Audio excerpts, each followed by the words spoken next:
Et salut à tous, j'espère que vous allez bien. Alors aujourd'hui, vidéo sur les GPU, et oui ça faisait longtemps. Aujourd'hui on va aborder la possible prochaine architecture d'NVIDIA, parce qu'il y a de plus en plus de choses qui circulent à droite à gauche, et il y a eu quelques changements plus ou moins intéressants sur ce qu'il serait possible qu'elle soit. Donc du coup, on y va.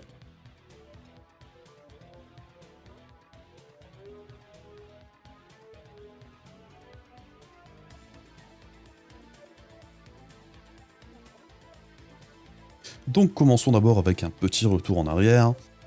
Chez Nvidia, la roadmap qui était prévue depuis quelques temps, c'était tout d'abord Turing, qui serait suivi d'Ampère et ensuite d'Hopper. Hopper, de ce que l'on en savait, ça devait être une puce qui devait être gravée en 5 nanomètres, probablement chez TSMC à l'époque. Alors maintenant, à l'heure actuelle, il y a de grandes chances que ça se passe chez Samsung, on y reviendra plus tard, mais le gros changement avec Hopper, c'était que l'on passerait d'une architecture monolithique, donc en un seul bloc, avec tous les corps à l'intérieur, tel que Nvidia le fait depuis des années, tout comme AMD, et donc on passerait à une architecture dite MCM, donc du multitype, des chiplets, ça a plusieurs noms, utilisez celui qui vous fait plaisir, mais en gros, la philosophie c'est qu'au lieu d'avoir un énorme GPU gravé en un bloc, ce serait d'utiliser plusieurs petits GPU collés ensemble, hein, ni plus ni moins, ce qui fait que c'est beaucoup plus simple à graver, c'est beaucoup plus simple à mettre ensemble. Après, il faut évidemment que l'architecture soit pensée pour, mais c'est globalement ce que fait AMD avec ses Ryzen depuis quelques années. Donc le fait qu'AMD se dirige là-dessus, ce n'est pas une grosse surprise, c'est pressenti normalement pour leur architecture RDNA 3. Par contre, le fait qu'NVIDIA se dirige là-dessus, c'est plus surprenant. Donc du coup, cela fait depuis une semaine qu'on entend parler d'autres rumeurs, comme quoi l'architecture Hopper d'NVIDIA serait repoussée, pour faire place dans un premier temps à une autre architecture qui serait pour le coup encore une fois en monolithique, et donc ce qui laisse à penser que ce serait une héritière d'Ampère que l'on a actuellement dans la série 3000, et cette architecture, en lieu et place de Hopper, s'appellerait Lovelace. Lovelace qui vient d'Ada Lovelace, puisqu'NVIDIA aime utiliser des noms de scientifiques plus ou moins connus pour les noms de code de leur GPU. Donc du coup, les questions à se poser c'est qu'est-ce qui pousse NVIDIA à se diriger vers une architecture plus similaire à celle qu'ils avaient prévue avec Hopper? C'est est-ce que les premiers tests ne sont pas très bons? Est-ce que le fait de changer d'architecture à ce point-là est plus compliqué qu'espéré? Probablement. Est-ce que c'est une histoire de fonderie? On sait que très bien qu'entre Nvidia et TSMC, c'est pas forcément la fête. On sait que chez Samsung, les rendements sont pas forcément terribles. Malgré tout, on sait également qu'Nvidia va continuer de se fournir chez Samsung sur son 8 nanomètres pour Ampère. Je dirais ça, c'est plutôt normal. Il y avait très peu de chances qu'il repasse chez TSMC pour Ampère. Ça n'avait pas grand sens au final. Mais donc du coup, ce qui est pressenti comme donc l'architecture qui serait utilisée sur les RTX 4000, mais ce qui est intéressant, c'est que depuis quelques jours, sur cette architecture Lovelace, on a quelques leaks de chiffres, alors évidemment à prendre avec des énormes pincettes, puisqu'on est encore très loin de la sortie, et tout ce qui sort actuellement, c'est probablement les premiers échos. On verra plus tard si ça se concrétise ou pas, mais on est tellement loin de la sortie que ça peut encore changer du tout au tout d'ici là. Malgré tout, on va jeter un œil à ce qui se dit actuellement. Donc ça a été relié chez videocards.com comme bien souvent, et les leakers habituels, hein, donc on a Copied 7 Kimi comme bien souvent, et également 3dcenter.org qui a balancé une série de specs que Copied 7 Kimi a plutôt confirmé. Alors Copied 7 Kimi c'est un leaker plutôt régulier sur les architectures et les cartes d'NVIDIA, et dans la grosse majorité des cas, c'est plutôt correct. Donc c'est pour ça qu'on y accorde un certain crédit. Donc ce qui est intéressant de voir, c'est qu'on serait sur du 5 nanomètres Samsung. Alors le 5 nanomètres Samsung, tout comme le 8 nanomètres Samsung, ne sont pas équivalents au 8 nanomètres qui n'existe pas chez TSMC, mais on va le mettre en face du 7 nanomètres. Et le 5 nanomètres Samsung n'est clairement pas aussi efficace que le 5 nanomètres de chez TSMC qui est déjà utilisé sur les iPhones de dernière génération. Le 5 nanomètres Samsung, c'est une légère évolution de leur 7 nanomètres, qui en reprend quasiment tous les critères, je dirais. Donc c'est une toute petite évolution et c'est un nouveau nom donné à plus ou moins une légère évolution de leur process actuel en 7 nanomètres. De ce que l'on sait d'ailleurs de ce 5 nanomètres, c'est que les rendements étaient absolument dégueulasses dans un premier temps. Est-ce que ça s'est amélioré depuis? On l'espère, mais bon, les premiers échos étaient pas forcément très glorieux. Samsung sont connus pour faire de grands effets d'annonce au niveau de leur activité fonderie, donc ils sont souvent à communiquer sur on a le 8 nanomètres de lancer, on a le 5 nanomètres de lancer et compagnie, tout en n'ayant pas forcément quelque chose de vraiment fonctionnel derrière. C'est souvent des effets d'annonce pour mettre en avant leur activité fonderie. Malgré tout, ce sont les deuxièmes derrière TSMC actuellement, puisqu'ils ont fini par devancer Intel, qui est clairement à la bourre. De ce que l'on entend du coup, pour l'architecture Lovelace, qui serait donc l'AD102, donc le successeur du GA102, eh bien on passerait à un groupement de 12 GPC au lieu de 7 actuellement. Au niveau des unités de texture, on passerait à 72 au lieu de 42. Et au niveau des streaming multiprocesseurs, donc des CUDA-Core en gros, hein, des groupements de CUDA-Core, on passerait de 84 à 144. Pour un total donc de 18 432 CUDA-Core au lieu de 10 752 sur le GA102 actuel. Pour une puissance en teraflops, alors les teraflops on sait que ça ne veut foutrement rien dire, pour les performances en jeu, on passerait d'une puissance de calcul de 38.7 teraflops à 66.4 teraflops. Alors sur le papier ça paraît absolument énorme, mais il faut voir ce que ça donnera en pratique. Parce qu'on a déjà vu qu'avec Ampère, le nombre de CUDA-Core est énorme, mais c'est pas pour autant que les performances s'envolent non plus. La grosse majorité, et c'était fait comme ça au niveau de l'architecture, c'était que en fait, la plupart des CUDA-Core présents dans Ampère actuellement se tournent les pouces, principalement en résolution inférieure à la 4K. C'est pour ça que toute la communication d'NVIDIA se fait sur la 4K, voire la 8K. Donc malgré l'augmentation de 70% du nombre de corps de l'architecture Ampère à Lovelace, il ne faudra pas s'attendre à 70% de performance supplémentaire en jeu, très loin de là je pense. Alors il faut espérer évidemment qu'NVIDIA ait réussi à corriger les problèmes justement de scaling et d'utilisation des CUDA-Core dans l'architecture Ampère pour cette nouvelle architecture, sinon je pense que les performances devraient être plutôt décevantes en jeu. Par contre, pour ce qui est des calculs professionnels, là ça devrait être un truc de ma boule. Mais c'est pas forcément ce qui nous intéresse nous, joueurs. D'ailleurs, pour appuyer un peu mes dires au niveau du scaling des puces Ampère par rapport à Turing, on n'a qu'à regarder le nombre de CUDA-Core sur Turing comparé au nombre de CUDA-Core sur Ampère. On est passé de 4608 CUDA-Core à 10 752, et pour autant les performances n'ont pas été doublées en jeu, loin de là. Pour rappel, la 2080 Ti est grosso modo 30% moins performante, et pourtant on a plus du double de CUDA-Core qui ont été amenés en plus. Donc entre Ampère et Lovelace, s'il y a vraiment quasiment un doublement, encore une fois, du nombre de CUDA-Core, en sachant que ceux-ci ne sont pas exploités pleinement, ça risque de pas être aussi impressionnant que ça ne l'est sur le papier.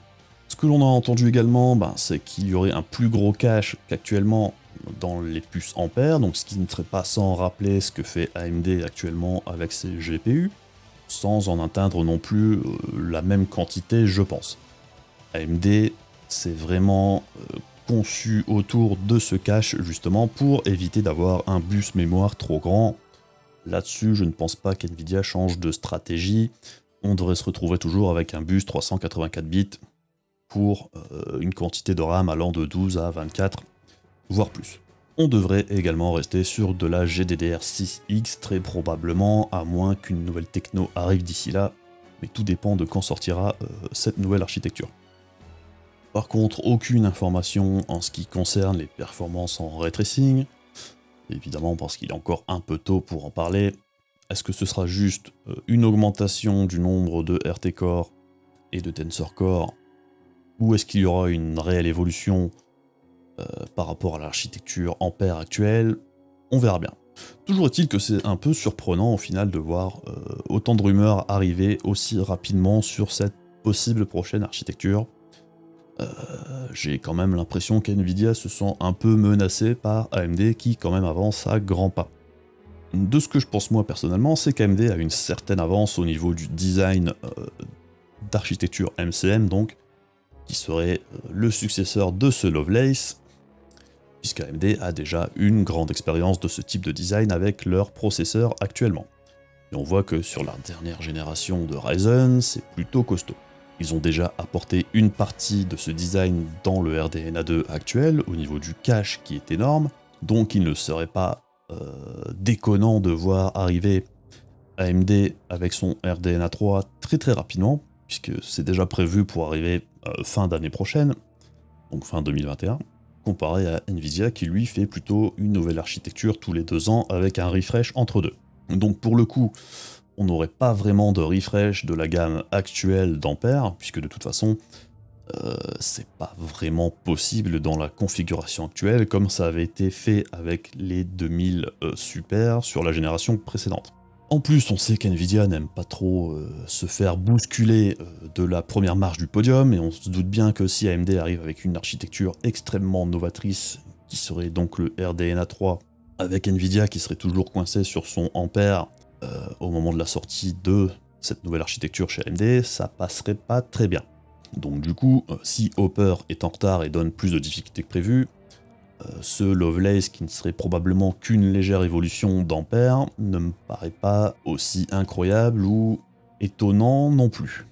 Donc bon, j'arrête pas de le dire depuis quelques temps, mais la génération actuelle de GPU risque de ne pas durer hyper longtemps. AMD nous balance des GPU tous les ans quasiment depuis l'arrivée de RDNA 1.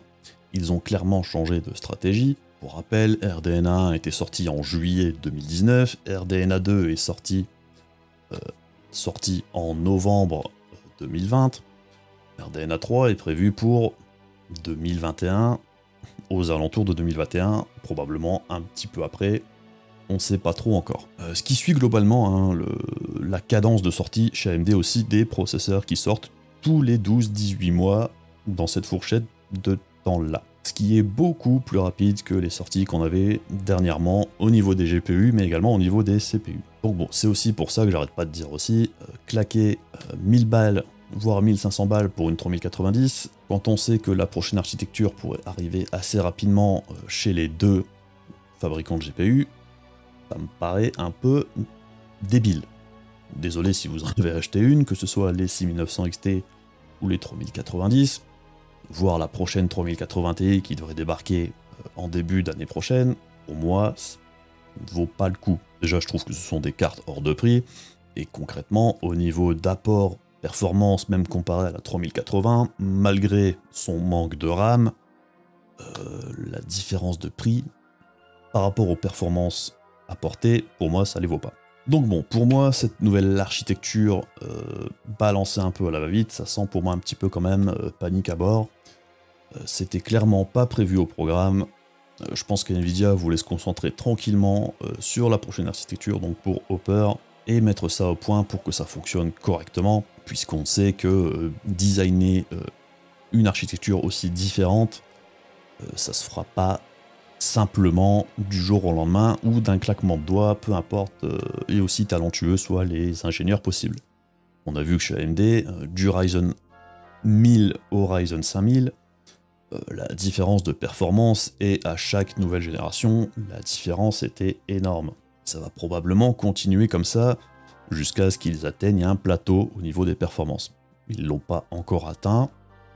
On verra déjà à la prochaine génération de Ryzen si ça devient un peu plus compliqué. Puisqu'on sait que le gros challenge de ce type d'architecture, c'est la gestion de la latence, qui est certes un peu plus élevée actuellement sur les processeurs AMD que sur les processeurs Intel, mais pour autant AMD a réussi à pallier à ça, avec encore une fois un cache hyper bien calibré pour ses processeurs, et c'est ça qui fait quasiment la grosse différence entre les Ryzen 3000 et les Ryzen 5000. Donc là, avec RDNA 2, le cache est déjà plutôt pas mal géré, en plus monolithique. Maintenant, AMD, la seule chose qu'il leur reste à faire, c'est justement de découper et de faire un petit peu ce qu'ils font avec les Ryzen, mais avec un GPU. Ce qui donnerait des GPU beaucoup plus simples à produire pour AMD et certainement beaucoup moins coûteux.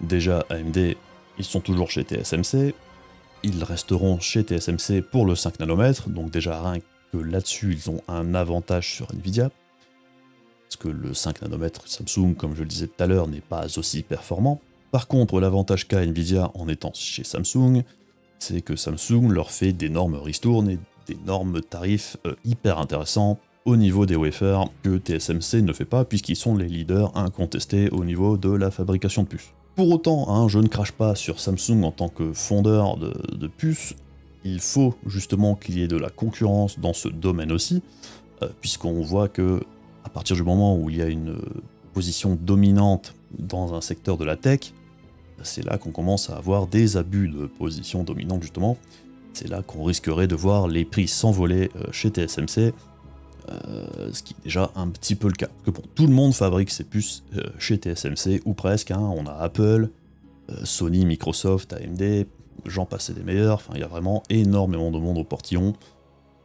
Les usines de chez TSMC tournent à plein régime, ce qui n'est pas forcément le cas de chez Samsung, qui est un peu déficitaire sur cette branche. Je dirais même que pour eux c'est une chance qu'Nvidia soit venu chez eux pour faire tourner la boutique, puisqu'en dehors de leurs propres puces pour leurs smartphones, c'est pas spécialement utilisé par les autres fabricants. Mais bon, tout ça c'est de la spéculation, on jugera sur place le jour de la sortie et des tests, ou d'autres rumeurs quand on en aura un peu d'ici la sortie. Sinon, plus proche de nous, hein, évidemment, il y a cette fameuse 3080 Ti, qui n'avait déjà pas grand intérêt pour moi, je trouve, dans la gamme actuelle de chez Nvidia, et la 3070 Ti également, dont on entend parler depuis quelques temps, qui serait du coup sur un GA103 et non pas sur un GA102. Bon, ce serait une puce qui se placerait entre la 3070 et la 3080, évidemment. On n'a pas encore énormément d'infos sur la puce en elle-même. J'attends d'en savoir plus personnellement, puisque ça pourrait être une carte intéressante. Puisqu'il y a évidemment quand même un joli gap entre la 3070 et la 3080. Par contre, hein, la 3080 Ti, tout laisse à croire, évidemment, encore une fois, j'en ai déjà parlé plusieurs fois, mais que ce serait donc une 3090 avec le bus mémoire de la 3080 et avec 20 Go de RAM. Ce qui donnerait une carte qui s'intercalerait environ à 5% de perf en plus par rapport à la 3080 de base, et avec la 3090 encore 5% au-dessus. C'est passionnant. J'avoue, je comprends pas trop, hein, c'est un peu n'importe quoi. Je pense qu'ils ont balancé ça pour concurrencer la 6900 XT, qui est à 1000 balles. On s'attend à ce que la 3080 Ti soit à peu près dans ces eaux-là. Après, si ça peut faire plaisir à certaines personnes, pourquoi pas, ça en fait toujours une carte plus intéressante que la 3090, mais pas de beaucoup. Hein, ça nous fait 3 cartes aux performances quasi équivalentes, avec plus ou moins de RAM. Selon votre utilisation, ça peut avoir de l'importance, mais dans l'énorme majorité des cas, ça servira pas à grand chose, surtout si la relève arrive dans à peu près un an. Donc bref, comme je le dis assez régulièrement, ne vous laissez pas hyper par le marketing et les gros chiffres, faut regarder ce que ça donne concrètement en jeu. Et j'avoue que par exemple si je prends une 3090, le gros chiffre qui m'impressionne le plus, c'est plus son prix que ses performances en jeu par rapport à la 3080.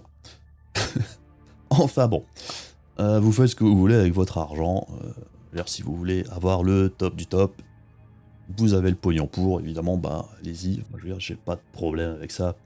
C'est juste qu'en tant que produit,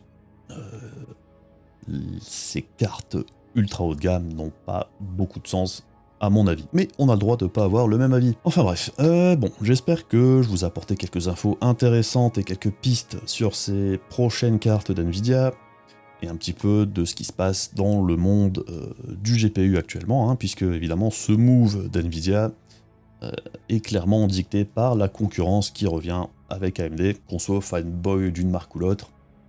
On ne peut qu'apprécier le retour de la concurrence, même si ça veut probablement dire qu'on aura des générations de GPU qui s'enchaîneront beaucoup plus vite qu'auparavant, que ça c'est le point noir, mais bon, on verra bien comment ça évolue, en attendant d'avoir plus d'infos. Sur ce, je vous fais des bisous, n'hésitez pas à poser des questions dans les commentaires si vous en avez.